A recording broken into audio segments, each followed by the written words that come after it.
what I'm about to teach you not only will come in handy practically, but also if you are taking the CompTIA A+ certification, Network Plus, CCNA, and a few others, but these are the three main. If you are taking any of these three exams and you are preparing for a certification, be prepared with some subnetting questions. Why we made it in part 1 and part 2? Because you may only get questions on the A+ and Network Plus from part 1, but as soon as you reach CCNA, you will get what I'm about to teach you in part 2. But whether you get the questions or not, you do plan to advance in your career. So even if you're just someone that's starting out right now with A+ and you want to advance in your career, you need to learn subnetting now, till we're completely out of IP4. So having said that, I'm going to just go back a little bit and explain to you that we had talked about class A, B, and C in the first video. You can definitely watch that. And I want you to know that the 32-bit IP address either contains ones or zeros because it's binary. So the good news is that the address is basically has a certain amount of bits. So at any time you want to figure out what the bits are, this is the best form of chart you can use. Let me explain this one more time. So if you always start from the left, so if it tells you that my IP address or my mask is 1 bit, that means you start with 128. So that's 128. If someone says it's 2 bits, you count 1, 2. So these 2 bits, if you add it, it's 192. So 128 plus 160 plus 64, it's 192. If someone says it's 3 bits, it's 1, 2, 3. Add it, 224. See that? So if you can just memorize these, and again, I explain this easy. You start with 128 and everything is half of that, and then you just start adding 1 bit, 2 bits, 3 bits, 4 bits. So if someone tells me, oh, my IP address or my subnet mask is 6 bits, I will go 1, 2, 3, 4, 5, 6. After 6, so if I add up all 6, that's 252. That's simple as that. Now in a 32-bit address, if someone tells you it's 14 bits, 15 bits, 25 bits, 29 bits, whatever number they take, remember, they have to be separated with 8 bits at a time. So if I tell you my subnet mask is 20 bits, okay, no problem. What you're going to do is you're going to say, okay, 8 bits, so 8 and 8 is what? 16. And what did I say? 20 bits, okay? So what am I remaining with? 4, okay? Now, there has to be 4 octets. So right now I've only come with 3, so the next one is going to be 0. So now yours is 0. Now I come to 4 bits. What's 4 bits? 1, 2, 3, 4. Oh, that's 240. And 8, everybody knows, is 255. 8 is 255. There. You see that? In a second, I was able to tell you that this is your subnet mask. If you have this chart, this is great. But now, I'm going back to the problem that I posed in the very first video, and I'm going to go back to really explain that problem. But this time, I'm going to make it more practical for people to understand how this is practically useful. So you can all Google the features of subnetting, the benefits of subnetting, and you can definitely get a ton of them. But the real benefit is security and improved bandwidth. So you have to do subnetting. Now if your company is just one location, you can pick up any subnet you want. But if you are getting at a point where you have a large location, a large company with multiple locations, then you need to do subnetting so that the geographical distance also helps your bandwidth and you're not constantly getting the famous complaint that the network is too slow. Okay, so let's move forward and let's come up with this practical problem. The problem that I had posed, that there was a company that had 25 locations or subnets, and this company had about 500 per subnet 500 nodes or 500 locations. So, and they plan to double it. So I told you that, oh, if they plan to double it, now then that means 25 has to become 50 and 500 becomes 1000, because that's really you double on every section. So that means this company plans to have 50 locations in the next 4 years and probably 1,000 nodes per subnet. Now, for those of you who do not understand what this subnet means a location, a network, a joint, an individual location. It could be in one building or geographically separate, but an entire department can be a subnet or an entire company. So let's suppose, let's say for instance, we say, like, let's say a company is opening up a pharmacy, or they're opening up a location where they're going to have a location in Los Angeles, and then San Diego, and then San Francisco, and then Oakland, and I can go on, and I want you to imagine that you are now the network administrator of this company, and they have locations nationwide. And when they say 1,000 nodes per subnet, what that means is, so altogether this company has 50 subnets, which means 50 locations. And I want you to picture that these locations are scattered from all the way from Los Angeles on the west coast to Miami on the east coast. But altogether, they have 50 locations. So it could be a large company like AT&T, Microsoft, Spectrum, whatever have you. Now, at each location, the company, with all the devices and all the computers and all the things that attach themselves to the network, they have about 1,000 nodes per network, which means that the maximum number of devices that are going to attach. Now, does that mean it's in altogether 1,000 at all 50 locations? No, it's always per subnet, which means there's 1,000 in Los Angeles, 1,000 in San Francisco, 1,000 in San Diego, 1,000 in Sacramento, 1,000 in Oakland. So there's 1,000 people or 1,000 devices attached to this network at each location. Now it's your job to do the subnet. So to further explain, what are you going to do? How are you going to satisfy that? So I'm going to show you in 6 steps how to come up with the subnet mask. So follow me, and again, if the cool thing is that this is because this is a video and you're not watching it live, so you can keep rewinding and watching it again and again till you fully understand. Remember, we're going to do the subnetting in 6 steps. So before we do that subnetting, I want you to imagine that you are the network administrator and you start in the LA office.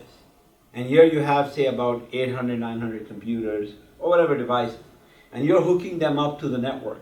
You've done all your cabling, and now your engineers are assigning an IP address, either through a DHCP or manually, whatever, of course through a DHCP because it's a large number. Now they come to you and say, excuse me, sir, excuse me, ma'am, what range should I use? What are you going to tell them? And simultaneously, the same exact thing is happening at San Francisco and San Diego and Sacramento and Oakland and so on and so forth, at Miami, at New York. At every location, they've attached their devices, they've done their cabling, and now they're asking you what IP address should I use? Are you going to just tell them 192.168? I don't think so. So now, always remember, guys, that in my last video I explained class A, B, and C. And in class C, we have 254, we learned that only 254 devices are allowed on any class C per subnet. Now, when a subnet changes, when a subnet mask changes, a router needs to be placed in between. So that's not good for you. You want everything to be on a single network, so there's better communication flow and better administration and less overhead. So the thing is, we can't use class C here. Why we can't use class C is because it's more than 254. Now remember, in class B, it gives us 65,536 as maximum. But our requirement is only 1,000. So how are we going to, if we say, well, I don't care, well, you should care, because that means so much bandwidth and broadcasting is being done for 65,000 and your company only has 1,000. Not good. Security wise it's none. So you need to now come down to 1,000. So how do you begin? So let's say we have to come up with a range. So now the first step is step number 1. And step number 1 is that we're going to call X as our subnets and Y, so X equals number of subnets. Remember that. That's step number 1. Y equals number of nodes per subnet. Now, I'm going to, at the end of step 3, also give you a shortcut on how to reach sub 3. So I'm taking a regular path to come with this, but I will give you a shortcut on how to jump over 3 steps at the end of step 3.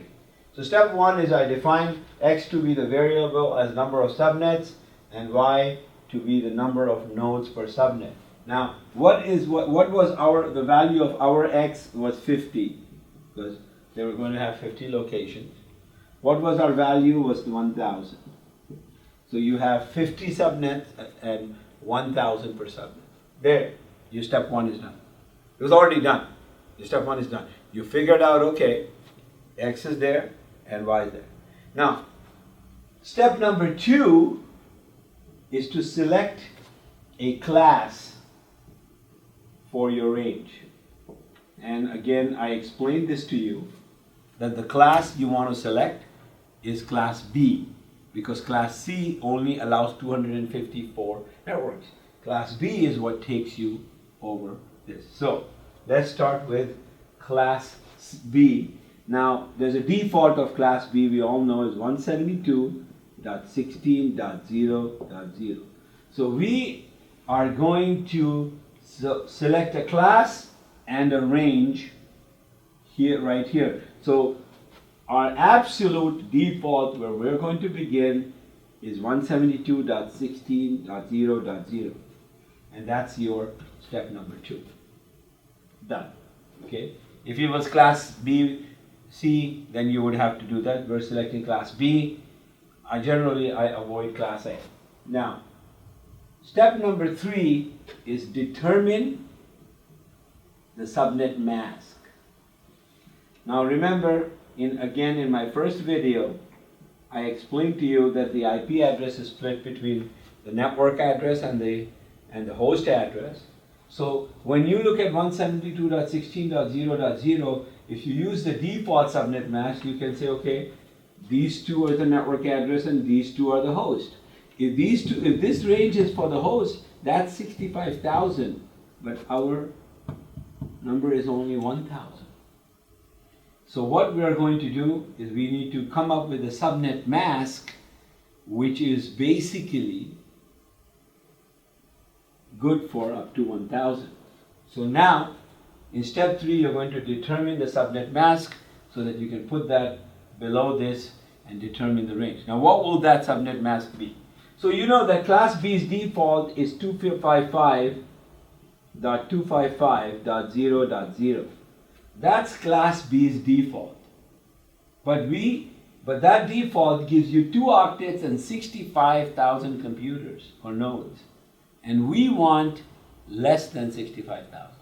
We want only 1,000. So that means we are going to add some bits here or borrow some bits from the host into the network to lower the number of bits for the host. Because right now there's 255 and 255, you multiply both of them, 255 times 255, that's 65,536.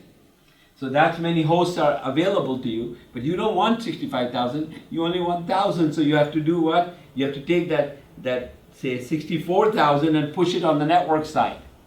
So how do you do that? Well, you take this number of hosts that you have per subnet, which is 1,000. And this is the only math that's going to come in right now that may be a little tricky for some of you. But that's also easy.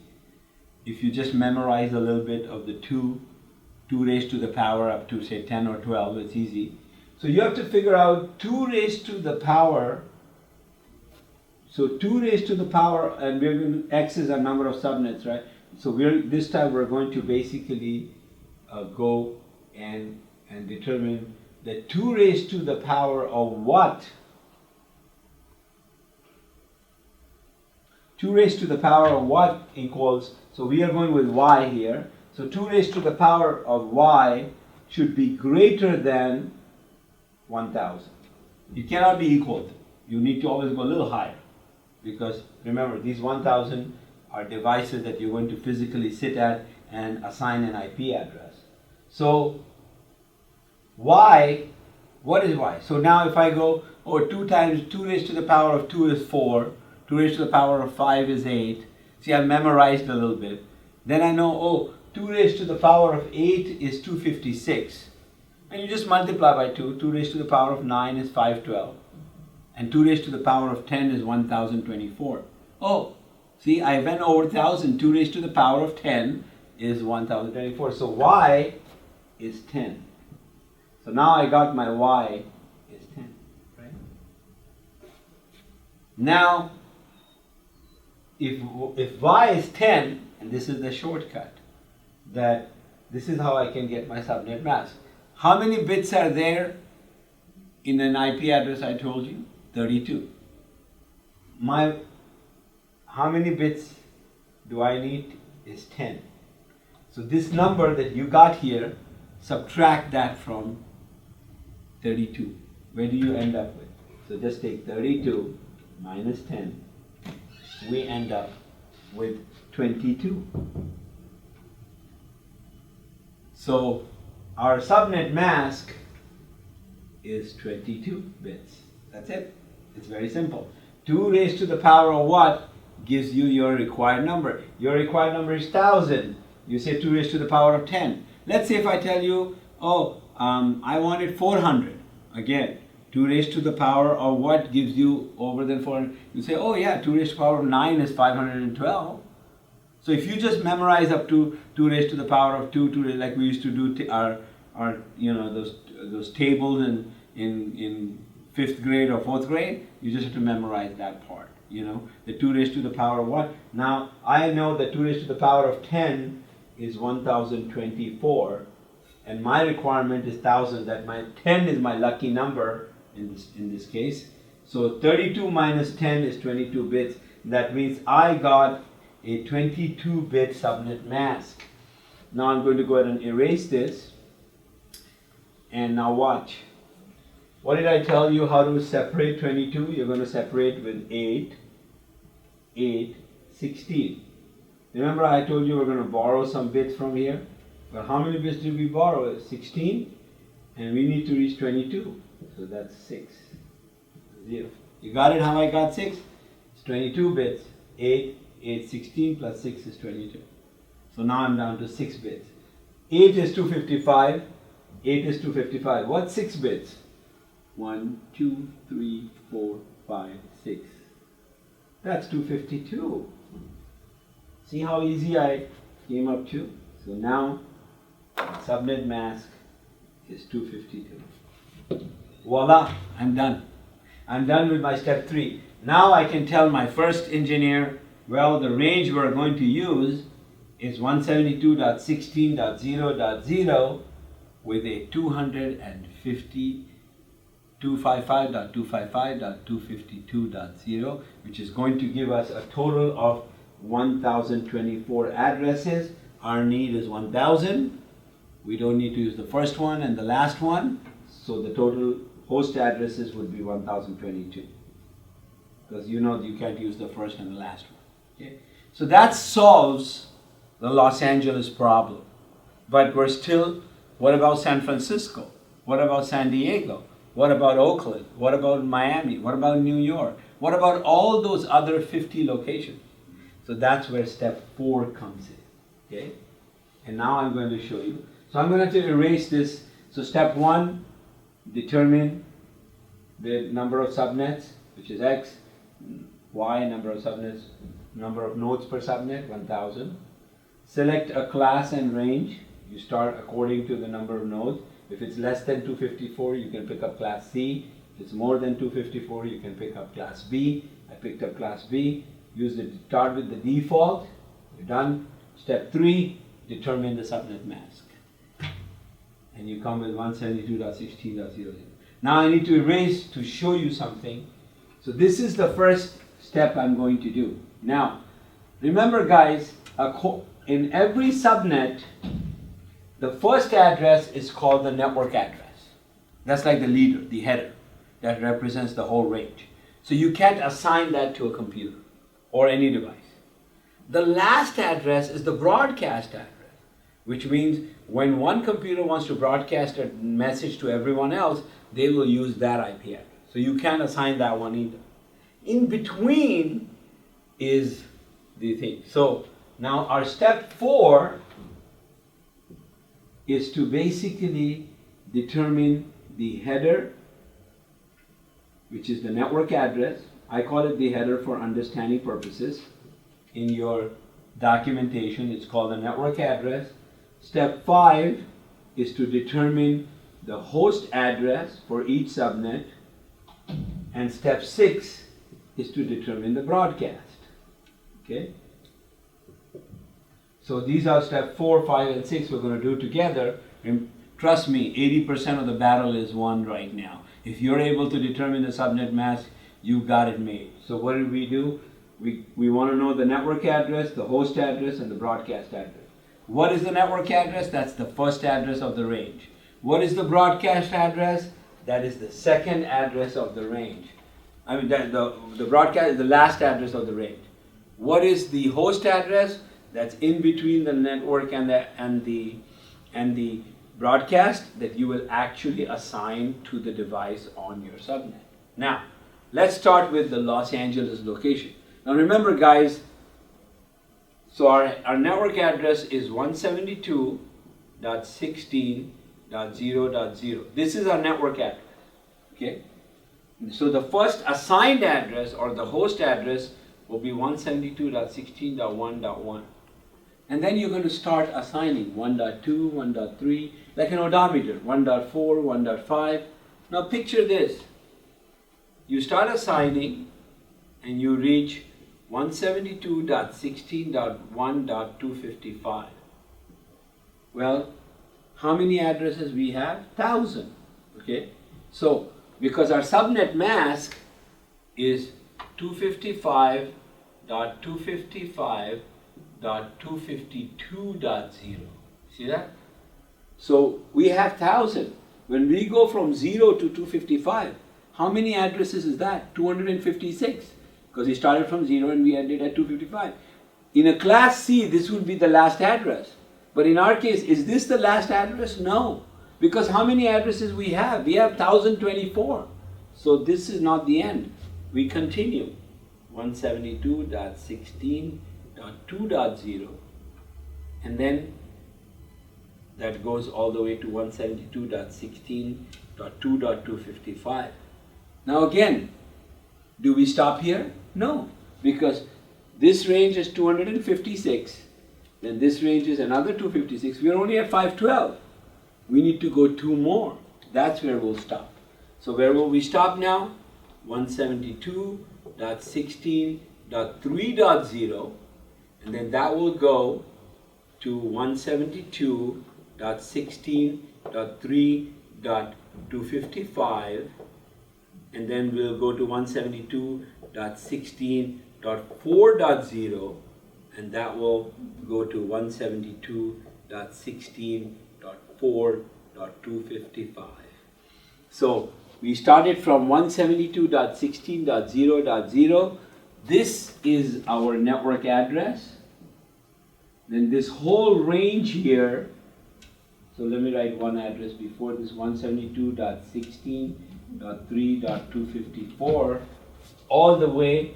This is your host address, and this last one, which is 172.16.4.255, this is your broadcast. So this is an entire range of addresses that you can assign to your Los Angeles office. Okay? starting from 16.0.0. Those of you who find it okay, I'm a little confused, there's nothing to be confused. This is the addresses you're assigning to each device, and they change like an odometer, which means when they reach their final 1.255, you know how an odometer, the last digit becomes 0 and the next digit then increases by 1? That's exactly what happened here. 1.255, and then this became 0, and 1 became 2. 2.255, this became 0, 3.0. 3.255, this became 0, 4.0, and then it ends at 4.255. And if you look at this range, and actually I did one mistake. I went from 0.0 to 1.1, so let me just fix my error here. So it should be 0.0 to 0.1, and it should end at 0.255.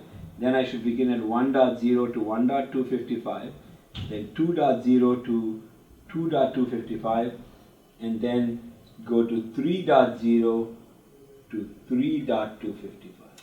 So now from 0.0 to 0.255 is 256.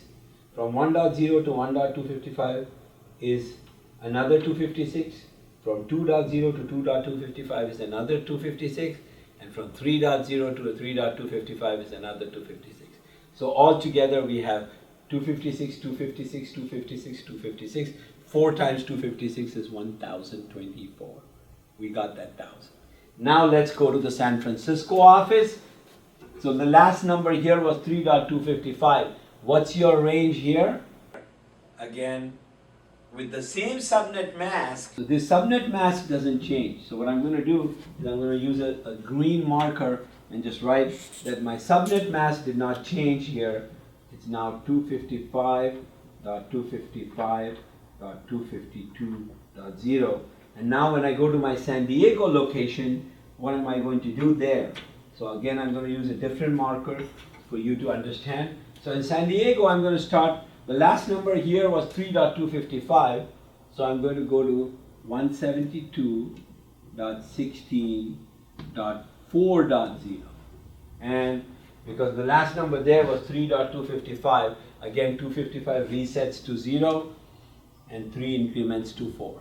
Now again, this time you start with 172.16.4.1, and again you have all the way to another 1000. So you go from 4.0 to 4.255, then 5.0 to 5.255, then 6.0 to 6.255, and then 7.0 to 7.255. Again, go up to 4. 256.4 is 1024. So the last address here will be 172.16.7.255. That will be the broadcast.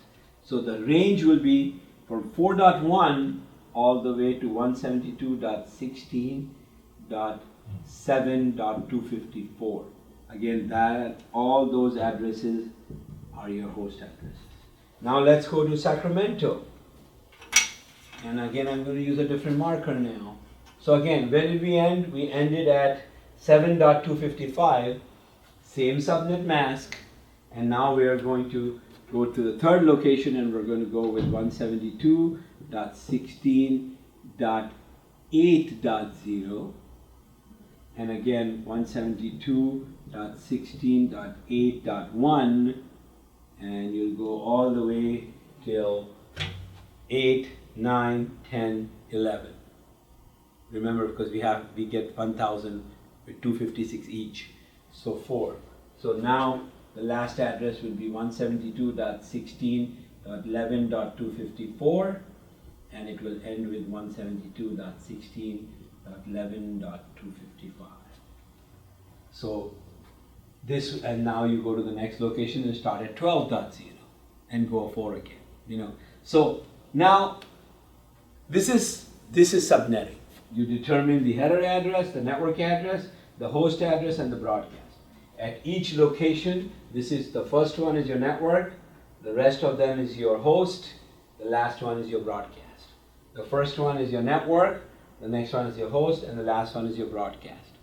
Here's the interesting part now. Now I'm going to give you a shortcut. Now in the real world, you can go do your math, create your chart, and write the range for all 50 locations. Mark it. This is LA. This is San Diego. This is, this is Sacramento, and so on and so forth. But on the exam, they may question you. So I'm going to pick up a random number. Okay? They may question you that 172.16.46.0, is that a network address, a host, or a broadcast? And you have a few seconds to know, okay? You can't sit there and start typing range till you reach 46. You're going to waste too much time. So here's my shortcut on the exam. First, I gave you the shortcut on how to come up with the subnet mask. All you find out is 2 raised to the power of what equals the amount or more than the amount that you need.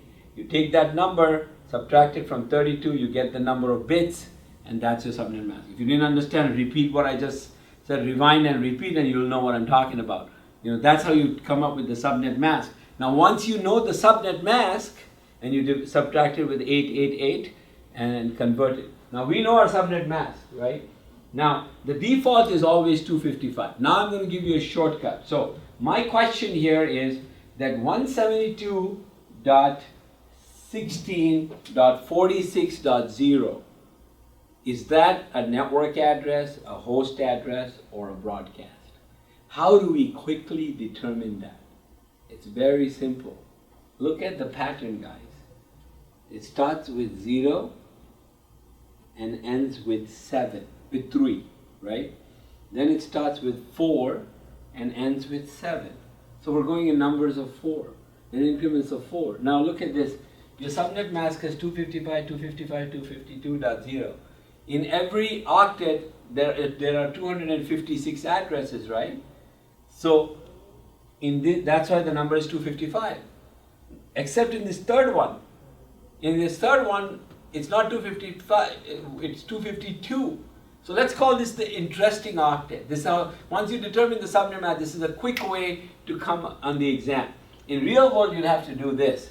But on the exam, this is what you do. Which one is your interesting octet? Oh, it's the third one. Why am I calling it interesting? Because it does not have the default 255. When you have the default 255, you get 256. But we have 252. So take 256 and minus this number that you have in this third octet. So 256 minus 252 is what? 4. Remember I told you 4? So you take that 4.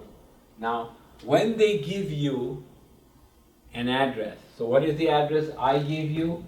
I gave you 172.16.42.0. Okay? If they give you an address which has the number 0 at the last end, it could be a network address.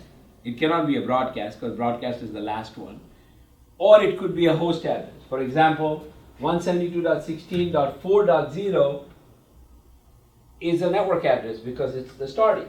But 16.0, 1.0 or 2.0, 3.0, in this case, even though it has a 0, it's not a network address because it's in the middle. You see that? So, in the same manner, if I go with, I said 46, now 42. If I go with 172.16.46.0, is this a network address or host address? Simple. Take the number 46 and tell me, is 46 divisible by 4? Can you divide 46 by 4 and get an answer? Actually, no, because 4 times 11 is 44, 4 times 12 is 48. So it's not divisible by 4. If it's not divisible by 4, it is a host address. Because all the network addresses have 0, 4, 8, 16, 20, 22, 24. They're all divisible by 4. And how do I get that 4? From here. So now, if someone throws a number at you, okay, well, I'm going to do 172.16.54.0. What do you say about that? Okay. 172.16.54.0. Is 54 divisible by 4? It's not. That means it's a broadcast. You see that? Now, on the other hand, if they would have said 172.16.56.0, yeah, 56 is divisible by 4. So it's a host address. I mean, it's a network address because it's 0. Now let's go the opposite. What if someone tells you, okay, 172.16.49.255? Is it a network address, a host address, or a broadcast address? Again, it's very simple. If the number is odd, make it even. 172.16 is your typical. Now we came to 49.0, right? So what did he say? The question asking you is 172.16.49.255. Is this a network address, a broadcast address, or a host address? Well, it cannot be a network because network is always the starting, so it has to, networks usually have a 0 at the end of it. It probably could be a broadcast. Let's find out. The number in the third octet, because our interesting octet is the third one. The number in the third octet is 49. Let's make it even. 50. Okay, I'm going to consider 50. Is 50 divisible by 4? No, it's not. If 50 was divisible by 4, then the number before that would be this number. That means it is a broadcast address. Because if 50 was divisible by 4, it would be a network address, and one number above the network address is always the broadcast. Like see, 4.0 is network. Before that comes 3.255. It is a broadcast. 8.0 is divisible by 4. The number before that is 7.255. So it's a broadcast. But 50.0, so I'm going to up it 1 and say 172.16.50.0. I just added 1 just for getting my quick answer. And 50 is not divisible by 4, which means this is somewhere in between. It's not. But let's say if I ask you, what about 172.16.43.255? Okay, let's take 172.16.43.255. Is it a network? Is it a broadcast? Or is it a host? Well, again, in the third octet, make it even. So I'm going to say 172.16.44.0. Is 44 divisible by 4? Yes, it is. That means this is a network address. If this is a network address, the one address before that has to be broadcast. So 43.255 is the broadcast address. I hope you've understood this. If you repeat it, this is where it ends. Now I'm going to pose you a question from this very range, and you can tell me whether or not it is what it is. So I'm going to ask you 172.16.3.255. Again, the number appears on your screen, 172.16.3.255. Tell me if it is a host address, a network address, or a broadcast address. Okay, please let me know, and we're going to go from there. I'll let you go. So once again, I appreciate your comments, whatever they are. Make requests so that we can get ideas of doing these videos that can be helpful to you and our community. And take care. Ciao.